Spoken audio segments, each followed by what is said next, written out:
Hi, I'm George Hussey, Dr. 914 from Automobile Atlanta, and today we're going to test drive this genuine 914-6 that's been made into a GT clone. There's several things you want to check before you actually get out there on the road and test drive the car, for the fact that we don't know this car at all, and we don't want to be caught with a wheel falling off or trying to signal and somebody hitting us in the rear because the brake lights don't work, etc. So I'm going to just start by checking the tire pressure, and to abbreviate, I already have checked the tire pressure and adjusted it. We put 26 in the front and we put 29 in the rear. Tire pressure in a 914 radically affects handling, so it is critical to always check the tire pressure. I have an electronic tire pressure gauge so I can get it within a half a pound, which is really, really great. Next thing I'm going to do is I'm going to actually shake the tires to make sure I don't have excessive wheel bearing play. It's not going to show up so much in the rear as it does in the front. And this will also tell me whether I've got a loose lug nut without actually checking. Although it could be a good idea to put a torque wrench on the lug bolts before you drive it to make sure they're tight. And this wheel bearing has a little bit of play in it, but not so bad. And then I'm going to look at the stance of the car in general. I'm going to go to the back and look down here, and this wheel has got about 30 minutes negative, like it should. Rear should have 30 minutes, meaning the tires sit out a little bit at the bottom. And this, typically right rear has got more. I would say that's got about 1.5 degrees, which could be maybe a little excessive. A lot of people set it up to as much as 2 degrees for handling because it is almost like a stilt. By putting your tire out like that, you can go around the corner faster. And then I'm going to check the shocks, the bounce test. The shock is a little weak on this side actually because it doesn't come up and stay up. This one is fine. And that's the old bounce test that we always know about. You get the car bouncing and then let it go, and it should come up and stay up. This car almost tries to go down a little bit, so I'd say the shock is weak. Not shot, but weak. A lot of these cars bounce on the torsion bar when the shock is totally bad. Great. That's good too. I'm just going to look up under here just to see, for the hell of it, what shocks are on it. Oh, KYB, not the best shock, but good for sport handling. KYBs are pretty rudimentary gas shocks. They don't have the sophisticated valving that the Bilsteins do. Next, I'm going to check the lights. I'm going to first turn the hazards on. That way I can check all 4 flashers at the same time. And the rears are good. And the fronts are good. So I'm going to turn one turn signal on just to see if the switch is working itself. I know all the bulbs are working. I'm going to turn the key on and do the one turn signal, which works, and the other one. The lever has a little bit of a hard time staying in the right turn signal position, but not so bad. Next, I'm going to check the headlights, turn the key on. I'm going to turn the key. I'm not going to turn the key on. I'm going to turn the on one click. Early cars, with one click, the headlights come up, but don't go on. Going to check the running lights. Outboard, middle, the same. Outboard, middle, the same. License plate lights, good, good. Then I'm going to look at the front turn signals here. It's got no side markers, so I don't need to check those. Good, good. Next, I'm going to turn the key on so that I can look at the driving lights and the headlights. Turn the key on. So the headlights are on. I'm going to try the high-low beam. Those are good. I'm going to try the driving lights now. It's got a separate driving light switch, and the driving lights only work on the low beam.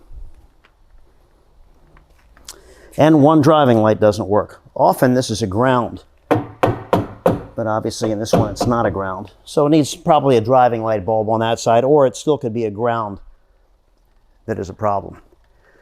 And then the brake lights. You'll need an assistant to check the brake lights. So I'm going to step on the brake lights and have my assistant verify that they work. Brake lights working? Okay, I got the thumbs up on that. And then I'll check the horn.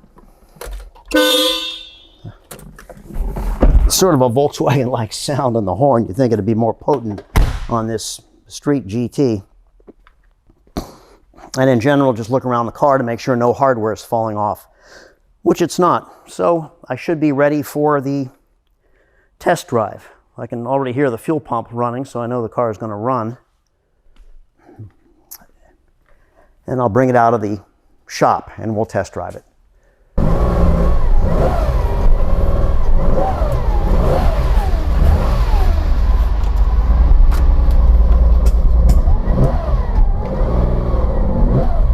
So I've let the car warm up just a bit, not excessively, because we don't want the richness to wash down the cylinder walls. And we'll drive this. There's nothing like the sound of a 6-cylinder. So this test drive is going to be a little bit noisy, so please bear with us. That in conjunction with the water shield air cleaners mean the intake is not muffled at all, but it will be exciting. When you drive this and listen to the sound of that engine and the sound of the intake, you feel like a racing car driver and you want to go faster and faster, which is not a good thing here in the city, but we're going to do it anyway. And we're going to drive this car on our right-hand turn course, which means we're not going to be turning into traffic. So I can feel this being just a little bit rough. One of the idle needles may not be putting as much fuel in as it should, but it should clear up. These 6-cylinders, when they sit around, the carbureted ones, seem to get a little bit clogged in the idle jets, but then driving it usually cleans them up promptly. And again, we talked earlier on the around the car that the clutch pedal needs a little adjustment, and when I push the clutch pedal, I can feel it in the accelerator pedal, which tells me that the pedal cluster bushings have a little bit of wear in them. We typically replace them with the plastic original ones with silicone bronze, and that cures the problem. But you can almost see when I push the left, my right foot is moving. But that won't prevent us from having a good drive in this car.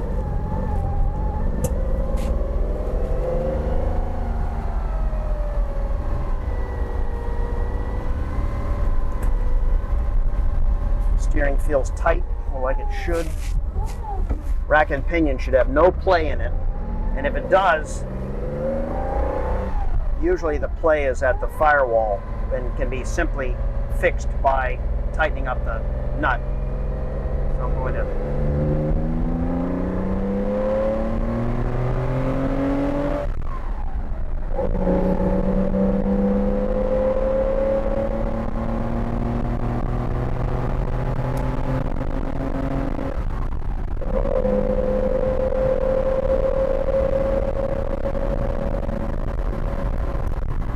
car's got very good power, as I would assume it should have.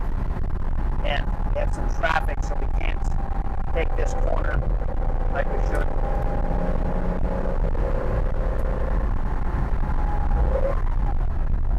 Pretty smooth in the gears.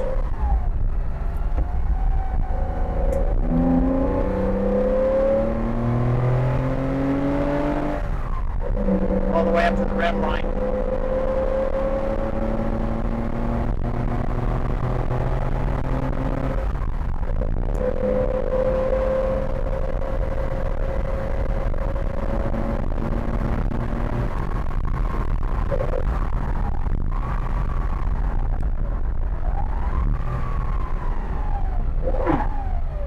Transmission shifts smoothly. That was my mistake, trying to get it back into the first too quickly.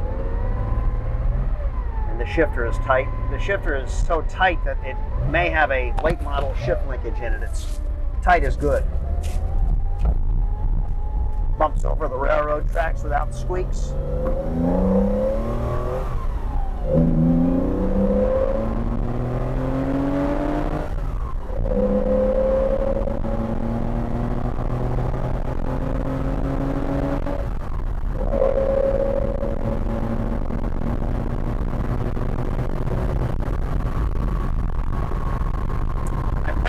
First drive this car a little bit aggressively to get a sense of the engine and the transmission, how it shifts. Right now, I'm actually turning the off, and I'm going to move the steering wheel one way and the other way to check the wheel bearings. And no noise. You can instantly tell if a rear wheel bearing is bad by doing what I just did. Move the steering wheel one way, move the steering wheel the other way, and if you hear the pitch of the roll change, then you know one of the wheel bearings is bad. But this is good. This is very good.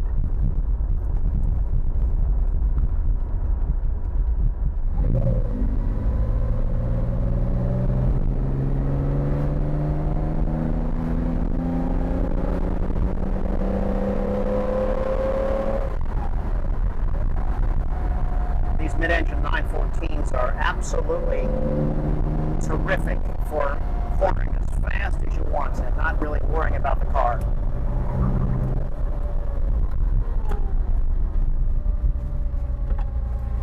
So far, so good. I'm ready to take it up to Road Atlanta.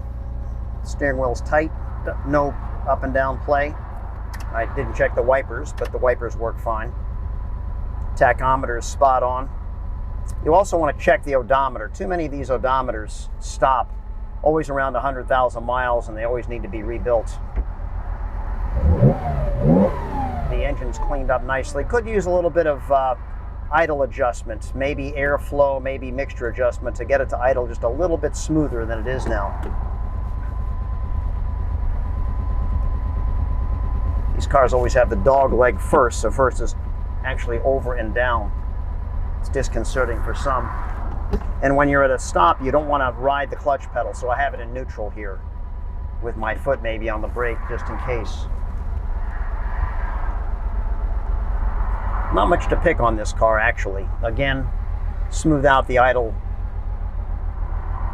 a little bit with the carbs. The Weber carbs are very easy to adjust.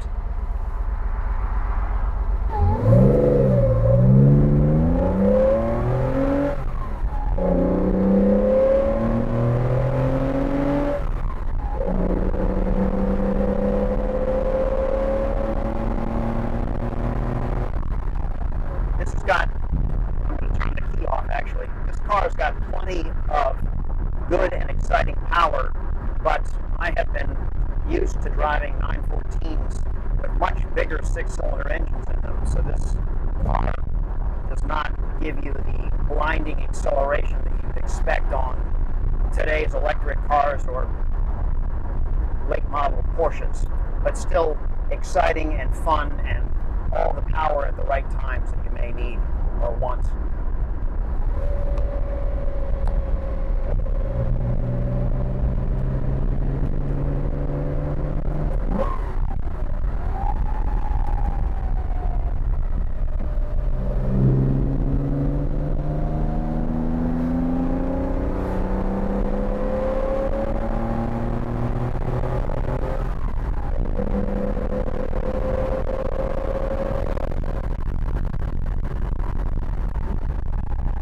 The old braking test, I have the car going perfectly straight, hit the brakes, and it's pulling to the left, which tells us that it's been sitting a little too long and probably,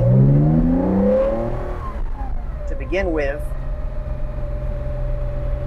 needs the brakes bled. And even though the pedal feels great, we would start with brake bleed and then a sticking caliper, which is fairly easy to correct. And until I actually tromped on the brakes, I didn't even know that they were pulling to the one side, so it's not particularly that bad. But these cars sit again, and all kinds of things happen to them that you don't expect.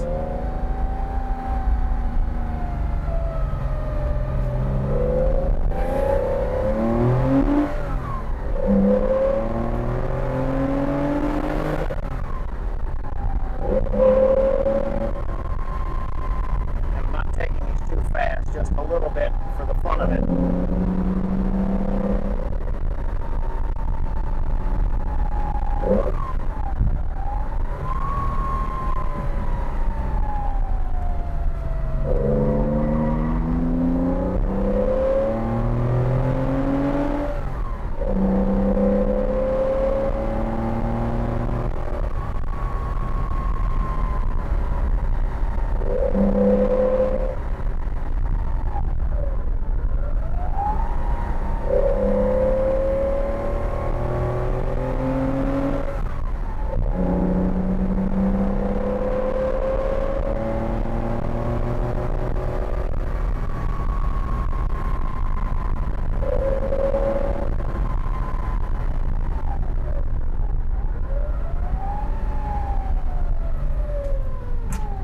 car for up in the mountains.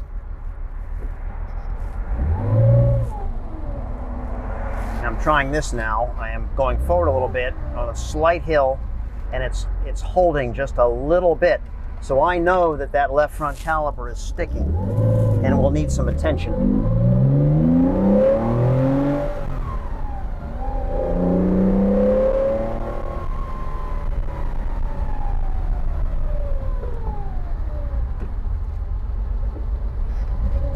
Notice it is not backward.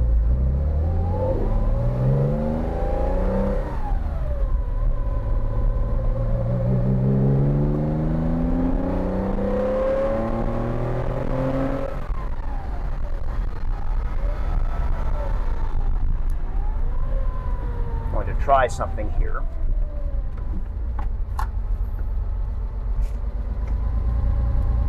So the caliper is not so bad, it's just sticking just a tiny little bit because it still will roll downhill.